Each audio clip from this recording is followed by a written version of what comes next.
এসএসসির যে নতুন চেয়ারম্যান ঘোষণা করা হয়েছে এবং এই প্রথম কোনো আইএএসকে এসএসসির চেয়ারম্যান করা হলো এবং আইএএস দুষ্যন্ত নারিয়াল হলেন প্রথম আইএএস এসএসসির চেয়ারম্যান।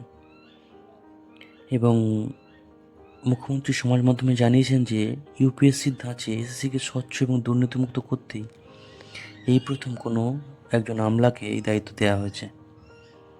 এবং শূন্যপদ পূরণের জন্য যখন বাজেটে ঘোষণা করা হয় তখনই সিদ্ধান্ত নেওয়া হয়েছিল নিয়োগ কমিটির মাথায় কোনো রাজনৈতিক ব্যক্তিত্বকে আর রাখা হবে না।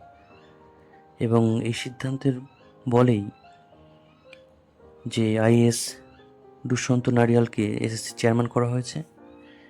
প্রসঙ্গত, শ্রম দপ্তরে ইএসআই প্রকল্পের ডিরেক্টর দায়িত্বপ্রাপ্ত অমলা তন্ময় চক্রবর্তীকে জনশিক্ষা ও লাইব্রেরি দপ্তর এবং স্কুল শিক্ষা দপ্তরের সচিবের অতিরিক্ত দায়িত্ব দেওয়া হয়েছে। স্কুল সার্ভিস কমিশন তৈরি হওয়ার পর এই প্রথম কোনো রাজনৈতিক ব্যক্তিত্ব ছাড়াই আইএসকে প্রথম চেয়ারম্যান করা হলো। বন্ধুরা, এই ছিল আজকে ভিডিও প্রতিবেদন। সবাই ভালো থাকবেন, সুস্থ থাকবেন।